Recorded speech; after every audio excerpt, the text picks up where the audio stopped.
please welcome Josephine.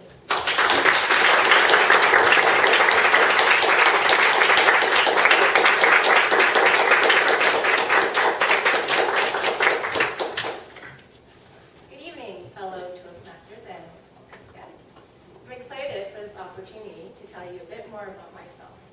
My first sessions at Toastmasters have been very enlightening, and I can foresee Toastmasters as being a great contributor to my growth as a public speaker. As I was writing the speech, I was thinking, what's the best way to tell you about my life? I could present a timeline of the major milestones in my life, or I could talk about topics such as family, friends, education, and work. I decided that the best way to tell you about me is to tell you about the different jobs I've had in my life. So I'm going to title my speech, Working Since Walking, and I'll tell you that all these are true stories. I was born and raised in Burnaby with a neighborhood full of kids. I would hang out with my older brother and all the neighborhood kids who happened to be boys. Playing with boys left the men getting bruises, playing sports, and being tough. And it also led to my first two jobs, that of being a cop and a robber. Being a cop was great because I got to chase down neighborhood robbers in and out of rooms and backyards. I would hide behind trees and under tables, and when I caught them, I'd make good use of my cap gun. To think of it, being a cop was really a variation of being a seeker in the game hide and seek. There's a little bit of truth to being a thief as well. In grade 1, I was what I call a part-time thief. Don't get me wrong, I like story time and I like learning about countries and farm animals. But perhaps the subject that made being a thief possible was mathematics. During counting time, I would take barrettes and add them to my collection at home. Then, it's all true, then I started to take the red kidney beans that we use for counting.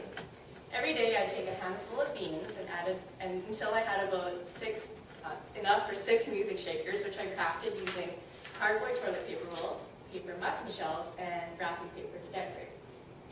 And I'll admit they're pretty cool music shakers. Although I did learn a lesson from being a thief, was that how much can a girl really earn by being a part-time thief? So at about age 8, I decided that my part-time thief phase was over and I decided to become a baker. One of my all-time favorite presents for my parents was an Easy Bake Oven. And I thought I'd be an excellent baker because I like to eat and I like sweets.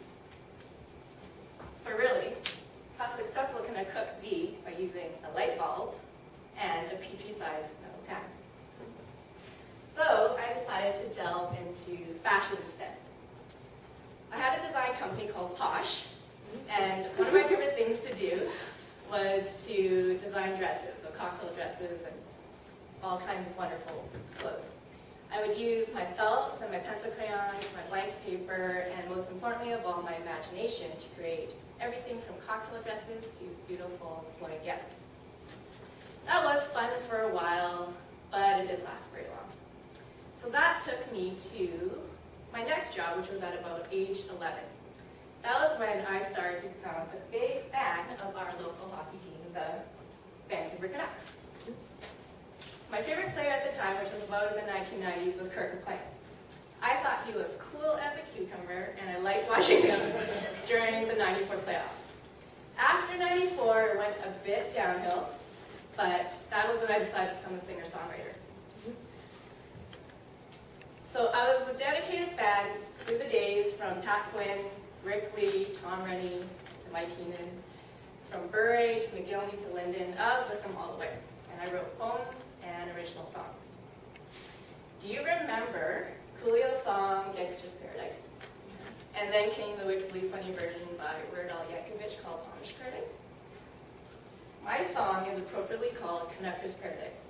And I don't do this often, but the chorus goes something like this. And this was when the Canucks were doing very well. Been spending most of my life living in Canucker Paradise. Cheer and cry once or twice, living in Canucker Paradise.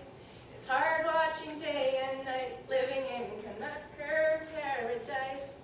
Buy flags at discount price, living in Canucker Paradise. Okay, speeding up to about age 18, I was a student for many years. I went to the University of British Columbia to study psychology and history, which is where I got my undergraduate degree.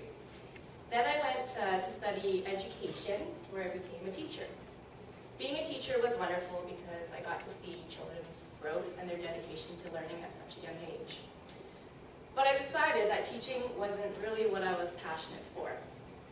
And so knowing that I could put my mind to whatever I wanted to, I decided to make the challenging decision to change my career.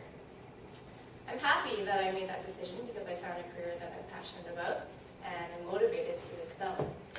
I'm currently working for a local real estate developer in sales and marketing and thoroughly enjoying my job. The different roles that I've had in my life have taught me that I have the ability to do what I put my mind and my heart to. And life is a gift because we all have qualities, skills, and talents that enable us to achieve our goals. I continue to believe that life gives us many opportunities to have the ability to use our talents to do whatever our hearts and minds desire, and I'm very grateful for that. I hope you enjoyed learning a bit more about me, and I hope you were captivated, engaged, and fascinated by my speech. This concludes my first speech.